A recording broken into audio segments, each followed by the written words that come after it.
नमस्कार, मैं हूं सुमेरा खान। सत्ता के सभी न्यूज मित्रों का स्वागत है। सबसे पहले सत्ते पे सत्ता, यानी 7 खबरें और दिलचस्प जानकारियां एक साथ। आज पहले मथुरा के श्री कृष्ण जन्मभूमि और शाही ईदगाह मस्जिद केस पर आए हाई कोर्ट के उस फैसले की खबर जिसे हिंदू पक्ष अपनी जीत बता रहा है। हिंदुओं का दावा है ईदगाह गर्भगृह की जमीन पर बना है और ये उन्हें वापस मिलनी चाहिए। इस पर आज ऐतिहासिक तथ्यों वाली कुंजी खोलेंगे। फिर अदब के शहर में हुई उस बेअदबी की बात जहां कुछ हुड़दंगियों ने एक दंपत्ति को घेर लिया, बारिश के पानी में गिरा दिया, महिला से बदसलूकी की। लेकिन लखनऊ को बदनाम करने वाले इन कलंकबाजों के लिए कैसे अब कानून की बुलेट ट्रेन निकल चुकी है, देखिएगा। फिर नई संसद की छत से गिरते उस टिप टिप पानी की खबर जिस पर मूसलाधार राजनीति हो रही है। कांग्रेस और समाजवादी पार्टी ने संसद भवन के निर्माण पर सवाल उठाए तो इस पर लोकसभा सचिवालय का क्या जवाब आ गया, वो भी आपको बताएंगे। फिर एक कुंजी SC ST कोटा में कोटा वाली मंजूरी पर खोलेंगे। आज सुप्रीम कोर्ट ने इस पर अपना 20 साल पुराना फैसला पलट दिया है और कोटे में कोटा देने पर 6-1 से मुहर लगाई है। इसका असर क्या होगा और फायदा किसे होगा, ये भी समझिएगा। आज सत्ता में एक वीडियो कुंजी मॉनसून के ब्रेक फेल पर भी है। उत्तराखंड से हिमाचल प्रदेश तक कैसे बादल फटने से तबाही हुई है, इसके डराने वाले मंजर कैमरे में रिकॉर्ड हुए हैं। फिर आपको वायनाड वाली आपदा का अपडेट भी देंगे, जहां आज राहुल और प्रियंका गांधी पहुंचे हैं। एक बड़ी खबर युद्ध से जुड़ी हुई भी है, जिसमें इजराइल अपने दुश्मनों को चुन चुन कर मार रहा है। दावा है कि उसने 13 जुलाई को हमास के नंबर 2 रहे मोहम्मद दायफ को भी मार दिया, जबकि कल हानिया की मौत की खबर सामने आई थी। इस बीच मिडिल ईस्ट में युद्ध का खतरा देखते हुए भारतीय दूतावास ने अपने नागरिकों को तुरंत लेबनान छोड़ने को कहा है। और ओलंपिक से भारतवर्ष के लिए आज एक और शुभ समाचार आया है। शूटर स्वप्निल कुसाले ने निशानेबाजी के एक इवेंट में ब्रॉन्ज मेडल पर निशाना लगाया है। ओलंपिक में भारत के लिए ये तीसरा मेडल है और देश को अब तक तीनों ही पदक शूटिंग इवेंट्स में मिले हैं। सत्ता में सबसे पहले बात करते हैं इलाहाबाद हाईकोर्ट के उस फैसले की जो मथुरा कृष्ण जन्मभूमि से जुड़ा हुआ है और इसमें मुस्लिम पक्ष को बड़ा झटका लगा है, जबकि हिंदू पक्ष को ये उम्मीद मिली है कि मथुरा में विशाल और दिव्य मंदिर बनने का रास्ता धीरे धीरे साफ हो रहा है। आपको सबसे पहले सरल भाषा में ये बताते हैं कि आज मथुरा कृष्ण भूमि को लेकर इलाहाबाद हाईकोर्ट ने ऐसा क्या कहा जिसे मुस्लिम पक्ष के लिए झटका माना जा रहा है। अदालत के फैसले और हिंदू और मुस्लिम पक्ष के दावे को सिर्फ 7 पॉइंट्स में आप भी समझिए। सबसे बड़ी बात यह है कि इलाहाबाद हाईकोर्ट ने श्री कृष्ण जन्मभूमि केस में मुस्लिम पक्ष की याचिका खारिज कर दी है। इसमें मुस्लिम पक्ष ने यह मांग की थी कि हिंदू पक्ष की याचिकाओं को ना सुना जाए, क्योंकि ये 1968 के समझौते को तोड़ने जैसा होगा। इस पर जस्टिस मयंक कुमार जैन की सिंगल बेंच ने यह फैसला सुनाते हुए कहा कि हिंदू पक्ष की ओर से दायर 18 याचिकाएं एक साथ सुनी जाएंगी। अब 12 अगस्त से हिंदू पक्ष की 18 याचिकाओं की एक साथ सुनवाई होगी। इसका सीधा सा मतलब यह है कि अब इस केस में ट्रायल चलेगा। अपनी याचिका में हिंदू पक्ष ने शाही ईदगाह मस्जिद की जमीन पर मालिकाना हक बताया है। साथ में यहां पूजा का अधिकार दिए जाने की भी मांग की गई है। आपको बता दें कि यह पूरा विवाद 2.37 एकड़ जमीन को लेकर है, वो जमीन जहां मस्जिद है। इसको लेकर हिंदू और मुस्लिम पक्ष के अपने अपने दावे हैं।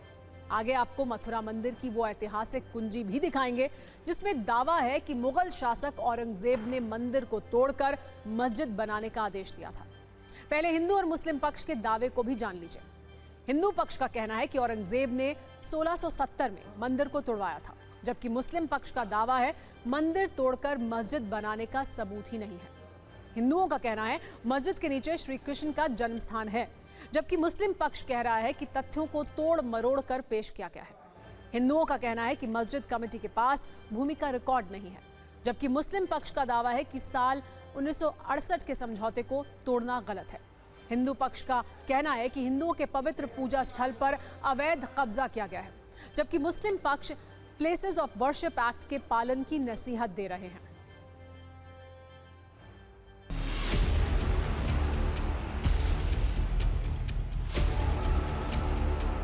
मुस्लिम पक्ष की याचिका खारिज हो गई 7/11 की और अब इस केस में ट्रायल होगा। हम सारे लोगों को ये अपॉर्चुनिटी मिलेगी हम अपनी एविडेंस लीड करें और इन द मीन टाइम जो एडवोकेट कमीशन के सर्वे पे इलाहाबाद हाईकोर्ट के आदेश पे रोक लगाई है माननीय उच्चतम न्यायालय ने, हम in the mean time honourable supreme court जाएंगे और स्टे वेकेशन की मांग करेंगे। साथ ही साथ इस ऑर्डर के खिलाफ सुप्रीम कोर्ट में कैविएट भी दाखिल करें। उच्च न्यायालय के माननीय न्यायाधीश जी ने माना कि मुकदमे चलने योग्य हैं, जबकि हमारा कहना यह था कि मुकदमे चलने योग्य नहीं है।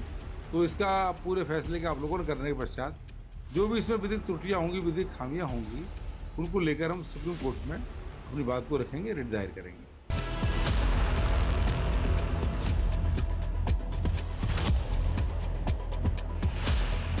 आज माननीय न्यायालय का जो ऐतिहासिक फैसला आया है वो बहुत ही सराहनीय है। सभी हिंदुओं ने, सभी सनातन विश्वासियों ने एक दूसरे मिठाई खिलाकर और रंग लगाकर खुशी का इजहार किया है।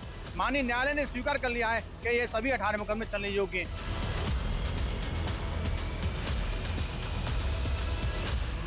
ही होगा जैसे राम जन्मभूमि के पक्ष में हुआ है, वैसे भगवान कृष्ण के पक्ष में ये आदेश हुआ है। ये पहली सीढ़ी हिंदुओं ने पार कर लिया, रामलला की पार हो गया है। आक्रांताओं के द्वारा जो ऐतिहासिक स्थलों में हमारी सांस्कृतिक धरोहरों पर दखल दिया गया है, उनके द्वारा स्थापित कलंक जो है हटेगा और वहाँ जो हमारा इतिहास था वो फिर से पूर्ववत रहेगा।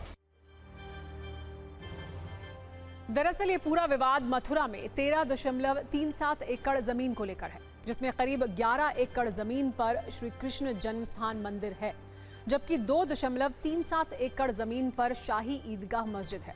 लेकिन हिंदू पक्ष का दावा है कि मस्जिद मंदिर को तोड़कर बनाई गई है, इसीलिए जमीन हिंदू पक्ष को दी जाए। हिंदू पक्ष ने कोर्ट में जो याचिका दायर की है, उसमें कई चौंकाने वाले और दिलचस्प दलीलें सामने रखी हैं। हिंदू पक्ष के मुताबिक शाही ईदगाह मस्जिद के नीचे भगवान का गर्भगृह है। मस्जिद में मंदिर होने के प्रतीक मौजूद हैं। इन्हीं प्रतीक में से एक है स्वास्तिक का चिन्ह। इसके अलावा शाही ईदगाह में हिंदू स्थापत्य कला के सबूत भी मौजूद होने के दावे किए गए हैं। मस्जिद में कमल के आकार के स्तंभ बने हैं और शेषनाग की छवि भी मौजूद है। आज इस खबर पर रिसर्च करते वक्त हमें एक ऐसी किताब मिली जो हिंदू पक्ष के दावों को और पुष्ट करने का काम करती है और इसे हिंदू पक्ष ने अपनी दलीलों में भी इस्तेमाल किया है। इसका नाम है मासीरे आलमगीरी, जिसे औरंगजेब के करीबी बख्तावर खान ने के मुंशी साकी मुस्ताद खान ने फारसी में लिखा था, जिसका बाद में जदुनाथ सरकार ने अंग्रेजी में अनुवाद किया। इस किताब के पेज नंबर 60 पर जो लिखा है उसे बहुत गौर से सुनिएगा। मासीरे आलमगीरी में साकी मुस्ताद खान ने लिखा था कि जनवरी 1670 में बादशाह औरंगजेब ने आदेश दिया कि मथुरा में जो केशव देव मंदिर है उसे गिरा दिया जाए। जितनी भी मूर्तियां हैं जिनमें कीमती जवाहरात जड़े हों जो मंदिर में रखी थी, उन्हें आगरा लाया जाए और बेगम साहिबा मस्जिद की सीढ़ियों के नीचे दफन कर दिया जाए। यानी जिस शख्स ने ये सब कुछ अपनी आंखों से देखा था, उसे शब्दों में अपनी किताब में उतार दिया और इसमें उन्होंने मंदिर तोड़े जाने का भी जिक्र किया है।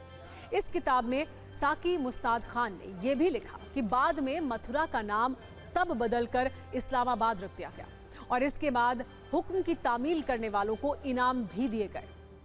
सत्ता में अगली कुंजी थोड़ी अलग है। इस कुंजी की शुरुआत हम एक न्यूज़ वीडियो और शायरी को एक साथ दिखाकर कर रहे हैं। हम आपको अदब और तहजीब के शहर लखनऊ से जुड़ी कुछ ऐसी पंक्तियां सुनाएंगे जो लखनऊ शहर से प्यार करने वाले लोगों ने लिखी हैं, लेकिन इसे सुनने के लिए कुछ नियम और शर्तें लागू हैं। लखनऊ पर लिखी गई ये पंक्तियां आपको उन वीडियोस के साथ सुननी पड़ेंगी जिन्होंने कल से इस शहर को शर्मिंदा किया हुआ है। किसी शायर ने लिखा है, भुला दूं कुछ गलतियां उनकी, कुछ खुद भी सुधर जाऊं, आ जाए थोड़ा अदब मुझ में, मैं भी लखनऊ हो जाऊं।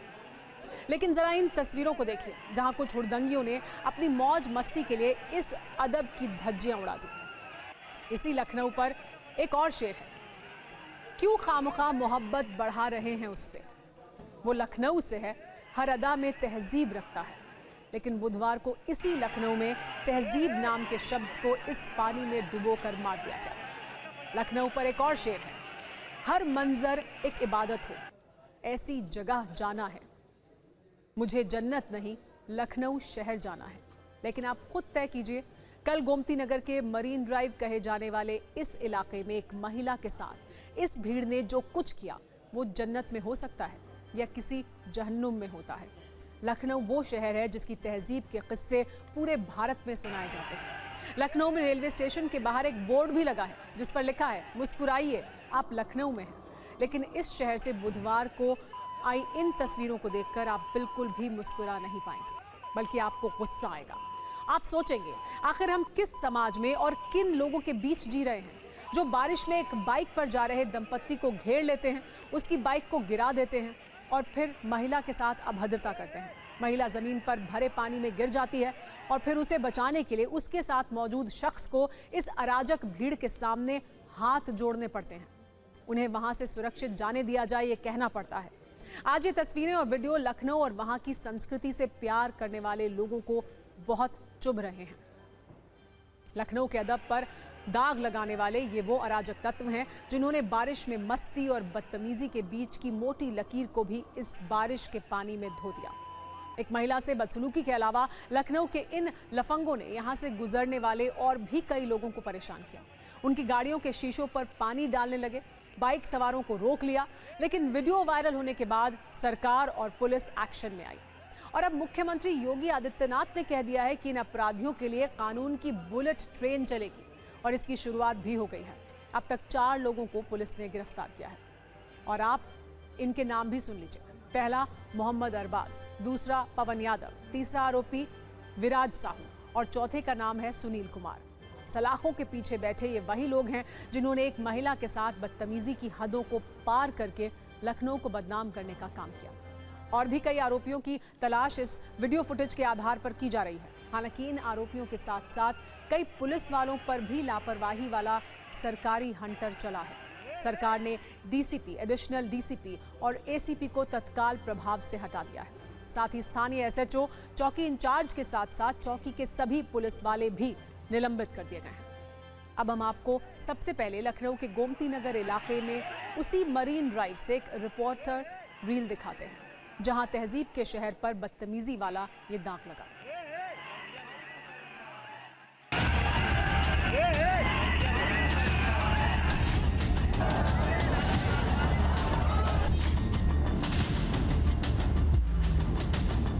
अदब और तहजीब के शहर के तौर पर जाने वाले लखनऊ का नाम इन दिनों किसी और वजहों से है और वो है एक वायरल वीडियो को लेकर, और वो जो स्पॉट है वो यही है।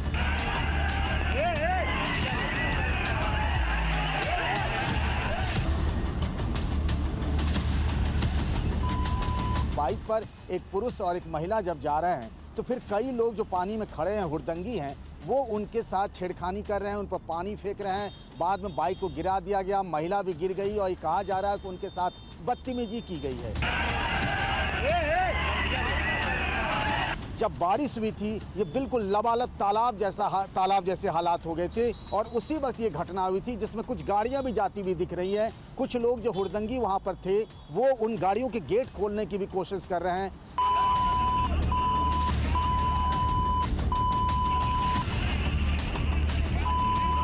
यूपी पुलिस एक्शन में है। उसने डीसीपी, एडीसीपी, एसीपी, साथ ही जो चौकी इंचार्ज हैं, साथ ही जो प्रभारी इंस्पेक्टर हैं और चौकी पर उस वक्त जितने पुलिस वाले थे उन सबको सस्पेंड कर दिया गया है।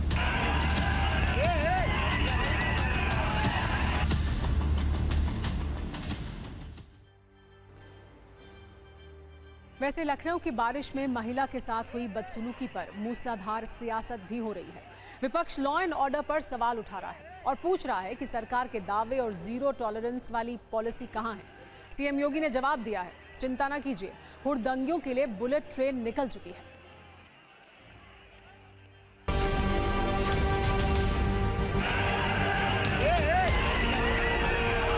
जो गोमती नगर की घटना है उस घटना में भी हम लोगों ने जवाबदेही तय की है। उसके अपराधियों की सूची भी मेरे पास आई है।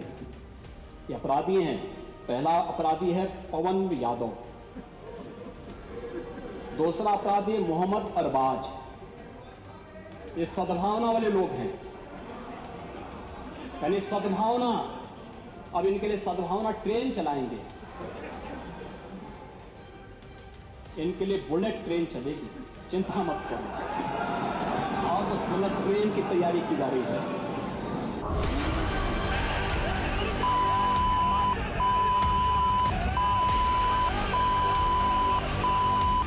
हुड़दंगियों के इतने बेबाक हो चुके हैं, वो इतने निरंकुश हो चुके हैं, तो आप ये समझ लीजिए कि उत्तर प्रदेश में लॉ एंड ऑर्डर की क्या पोजीशन रहेगी। जिस तरह से एक बेटी को वहाँ पे अपमानित किया गया, बाइक से उसको खींच करके नीचे गिरा दिया गया। इस घटना को हमने गंभीरता से लिया है और गंभीरता से लेने का परिणाम है पूरी चौकी को सस्पेंड किया है। मैं समझती हूँ इन्होंने शुरू में स्क्वाड बनाए थे, रोमियो स्क्वाड, जूलियट स्क्वाड, पता नहीं क्या क्या बनाया था, लेकिन सब आज ठंडे बस्ते में पड़े हुए हैं। जो प्रदेश के अंदर अराजकता पैदा करके सामान्य लोगों का जीना हराम करते हैं। मैं यहां नौकरी करने नहीं आया हूं, कतई नहीं। मैं यहां पे इस बात के लिए आया हूं कि अगर वो करेगा तो भुगतेगा भी फिर, और इसीलिए मैं यहां पे आया हूं। सत्ता की अगली खबर बारिश की उन कुछ वीआईपी बूंदों की है जिनमें आज दिल्ली की पूरी राजनीति गोते लगा रही है। ये तस्वीर हम आपको दिखा रहे हैं, ये नए संसद भवन की है, जहां लॉबी में एक जगह पर पानी टपकने की तस्वीर रॉकेट की स्पीड से वायरल हुई और इन बूंदों को संभालने की जिम्मेदारी एक नीली बाल्टी को मिली थी। दरअसल कल दिल्ली में मानसून की बारिश ने 14 वर्षों का रिकॉर्ड तोड़ दिया। 24 घंटे के अंदर 108 मिलीमीटर बारिश हुई और इसका असर नए नए बने संसद भवन पर भी पड़ा, जहां मुख्य लॉबी में एक जगह पानी का लीकेज हुआ। पानी नीचे फर्श पर ना फैले इसके लिए एक नीली बाल्टी लगा दी गई, जिसे कांग्रेस के सांसद मणिकम टैगोर ने सोशल मीडिया पर पोस्ट कर दिया और ये लिखा कि बाहर पेपर का लीकेज और अंदर पानी का लीकेज। नए संसद भवन के निर्माण के पूरा होने के सिर्फ 1 साल बाद ये तस्वीर सामने आई है। इस मुद्दे पर लोकसभा में स्थगन प्रस्ताव पेश किया गया। मणिकम टैगोर के सोशल मीडिया पोस्ट के बाद नए संसद भवन में लीकेज वाले इस वीडियो पर प्रतिक्रियाओं की मूसलाधार बारिश होने लगी। सोशल मीडिया पर इस वीडियो पर कटाक्ष और व्यंग का जल भराव हो गया। वैसे तो नए नए संसद भवन में ऐसे लीकेज से पक्ष और विपक्ष सभी को परेशान होना चाहिए था, लेकिन विपक्ष के लिए ये सरकार पर हमला करने का मौका था, जिसे वो किसी भी कीमत पर भुनाने के लिए तैयार थे। इसलिए समाजवादी पार्टी के अध्यक्ष अखिलेश यादव से लेकर टीएमसी सांसद महुआ मोइत्रा तक सबने सरकार पर तंज किया। कहा कि इससे अच्छा तो वर्षों पहले बना पुराना संसद भवन ही है। विपक्ष के लिए हमले का मौका था तो सरकार पूरी तरह से रक्षात्मक मुद्रा में दिखी।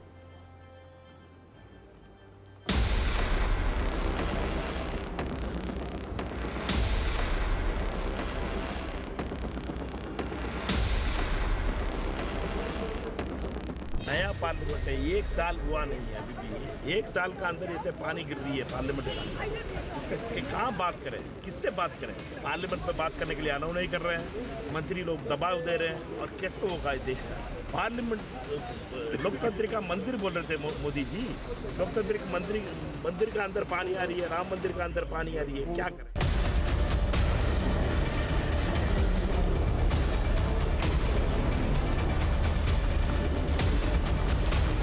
1 साल भी नहीं बीता कि लीक करने लगी। इनकी हर चीज लीक कर जाती है, पेपर लीक कर जाता है, एग्जामिनेशन लीक कर जाता है, पुल लीक कर जाता है, अब बिल्डिंग भी लीक कर रही है। ये सरकार पूरी तरीके से भ्रष्टाचार में लिप्त है।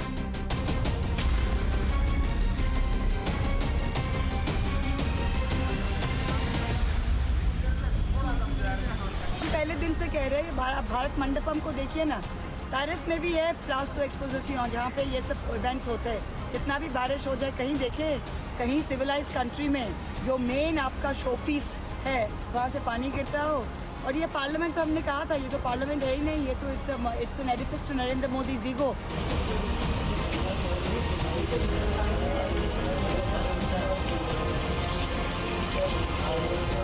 बाहर पेपर लीक होता है, अंदर संसद लीक होती है। अरे पैसे खा रहे थे तो कम से कम इतना तो सोच लेते कि जिस संसद भवन में बैठते हो वहां पे प्रधानमंत्री जी भी बैठते हैं। संसद भवन के अंदर जिन कंपनियों ने काम किया, उन्होंने भारतीय जनता पार्टी को इलेक्टोरल बॉन्ड के जरिए कितनी रिश्वत दी, कितना चंदा दिया, इसकी जांच होनी चाहिए। ऐसा है, भ्रष्टाचार तो ये पार्टियां करती हैं।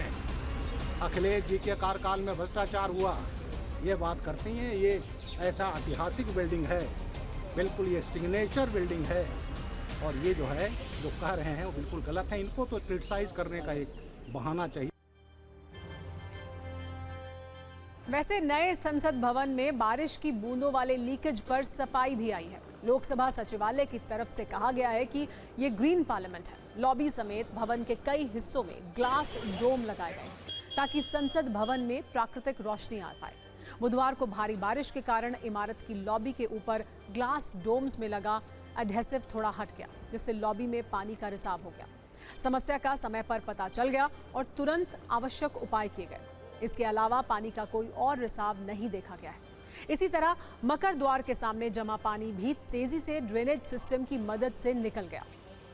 वैसे तो बारिश की कुछ बूंदों से नई संसद को कोई नुकसान नहीं हुआ होगा, लेकिन इसे छोटी मोटी बात कहने वालों को ये सोचना चाहिए कि जो संसद भवन भारत के विशाल लोकतंत्र का प्रतीक है, जिस संसद भवन की चर्चा पूरी दुनिया में शानदार आर्किटेक्चर और मजबूती के लिए होनी चाहिए, उसकी चर्चा छत से लीक होते पानी और नीली बाल्टी के लिए हो रही है। ये तस्वीरें हमारी व्यवस्थाओं पर चुभने वाला व्यंग है। उम्मीद करते हैं कि यह सिस्टम दुरुस्त किया जाएगा और आगे ऐसे दृश्य देखने को नहीं मिलेंगे। संसद भवन के अंदर टपकती बूंदों के बाद संसद के ही अंदर उफनती राजनीति की बात भी करते हैं, जिसमें आज गुस्सा, चीख चिल्लाहट और हंगामे की मात्रा काफी ज्यादा दिखी। दरअसल आज रेल मंत्री अश्विनी वैष्णव रेल मंत्रालय के कामकाज पर लोकसभा में बयान दे रहे थे। उनके भाषण के दौरान विपक्षी सांसद ने रेल हादसों को मुद्दा बनाकर हंगामा किया, रेल मंत्री के खिलाफ नारे लगाए और उन्हें रील मंत्री तक कह दिया। इसे रेल मंत्री भड़क गए। उन्होंने विपक्षी सांसदों से कहा कि वो उनकी तरह रील नहीं बनाते हैं, मेहनत करते हैं।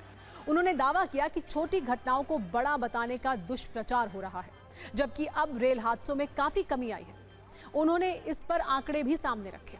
उन्होंने संसद में कहा कि जब ममता बनर्जी रेल मंत्री थी तो देश में 0.19% रेल हादसे होते थे, अब सिर्फ 0.03% रह गए।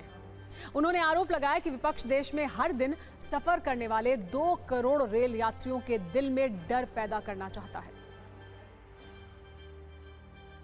लोको पायलट जब अपनी ड्यूटी कंप्लीट करके आते हैं तो वो रनिंग रूम में ऐसा है, केवल रील बनाने वाले लोग नहीं, हम अब मेहनत करने वाले लोग हैं, काम करने वाले लोग हैं। आपकी तरह रील बना के दिखाने वाले लोग नहीं, हम समझे ना। बैठो,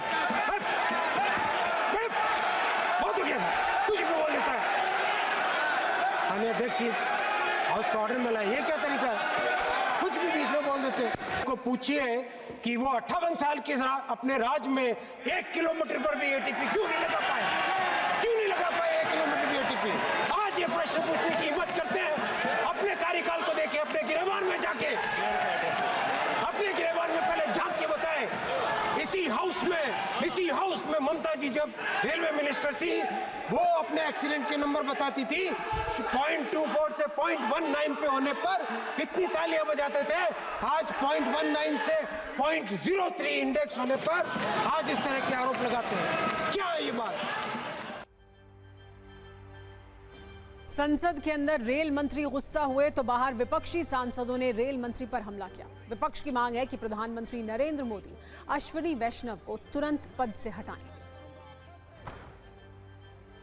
12 लाख रेलवे एम्प्लॉई जो दिन रात मेहनत करते हैं, मैं रिक्वेस्ट करूंगा आप सब ताली बजा के पेट के उनका दम दिखाएं, उनको हिम्मत बढ़ाएं। रील बनाने वाले लोग नहीं, हम अब मेहनत करने वाले लोग हैं, काम करने वाले लोग हैं। जिन्होंने रेल ना बिछाई हो, जिन्होंने रेल ना चलवाई हो, वो रील की बात कर रहे हैं।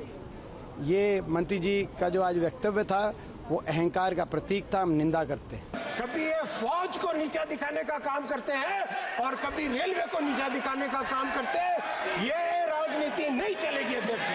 भाजपा की ये परंपरा है, चाहे शिक्षा मंत्री हो वो नैतिक जिम्मेवारी नहीं लेता, चाहे रेलवे मंत्री हो वो जिम्मेवारी नहीं लेता, और जिस प्रकार का भाषा का उपयोग, जैसे मुंह में कीचड़ भरा हो और सदन के अंदर कीचड़ फेंकने का काम करते हैं। कांग्रेस जो झूठ की दुकान लगाने में लगी हुई है, वो दुकान नहीं चलेगी। मेरे साथ बदतमीजी की, ये ठीक नहीं। मैं प्रधानमंत्री से मांग करता हूँ कि ऐसे मंत्री को बर्खास्त करें। जब से रेल मंत्रालय इसके हाथ में आया है, लगातार ट्रेन दुर्घटनाएं बढ़ रही है, और जब कोई व्यक्ति सोता है रेल के अंदर, उसको नींद नहीं आती कब रेल पट्टी से उतर जाए।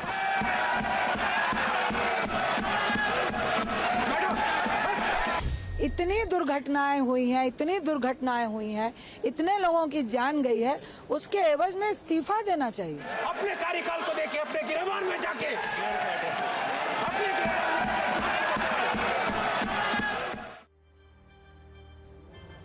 वैसे रेल मंत्री को रील मंत्री कहकर विपक्ष जरूर हमला कर रहा था, लेकिन रील भी रेल हादसे की एक बड़ी वजह है।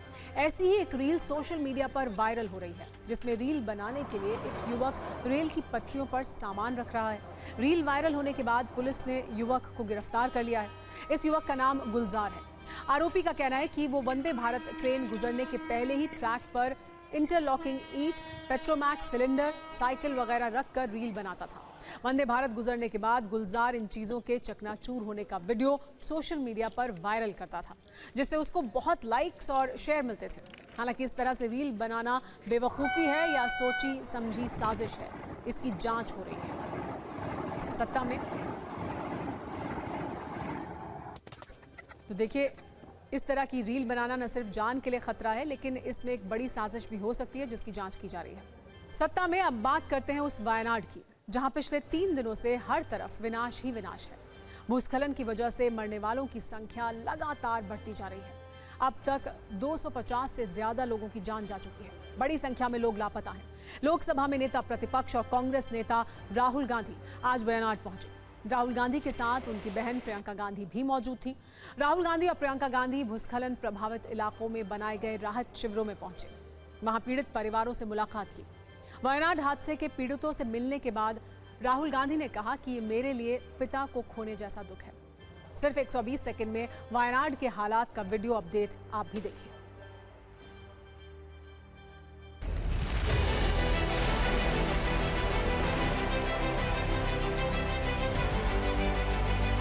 I feel how I felt when my father died. That I've seen so many people. I remember what I felt when my father died. And here people have not just lost a father. They've lost the whole family. Entire family, brother, sister, mother, father.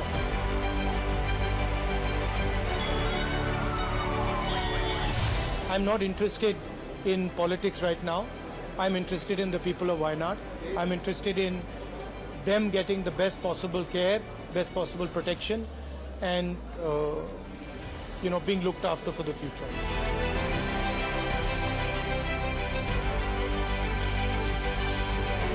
I am also very proud to see how everybody is coming together, not just from Wayanad and from Kerala, but from the whole country, to help everybody who is going through this. And I think that at times like this, all of us should just do everything that we can to support our countrymen and those who are suffering.